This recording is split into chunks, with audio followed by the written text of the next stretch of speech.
জবাই করতে শুরু করেছে। এই দৃশ্য দেখে ফেরেশতা কুলেরা বড় কেঁদেছিলেন। এই যুবকেরা তরোয়াল চালিয়েছে, বিসমিল্লাহ আল্লাহু আকবার। তরোয়াল কি আল্লাহ জানিয়ে দিল, আমার ইসমাইলের গলায় তুই চলবি না। ধারালো তরোয়াল, এত ধার ছিল, পাথরে আঘাত যখন দিয়েছে পাথরটা দুটুকরো হয়েছে।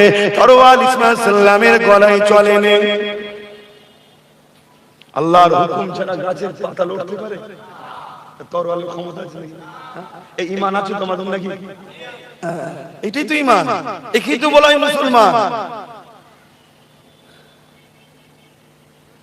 এ নওজওয়ানেরা, ইব্রাহিম আলাইহিস সালাম এমন করে তরোয়ালটাকে টান মেরে ফেলে দিলেন, আর পাথরটা দুটুকরো হয়ে গেল।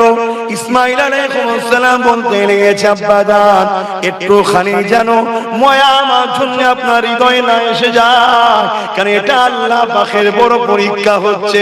বাচ্চাও কেমন দেখেন, আল্লাহ যখন আমাকে চেয়েছে আমি নিজেকে কুরবানিও হতে চাই। আমি তো মূল কথাটা বলতে লেগেছে। ওই সময়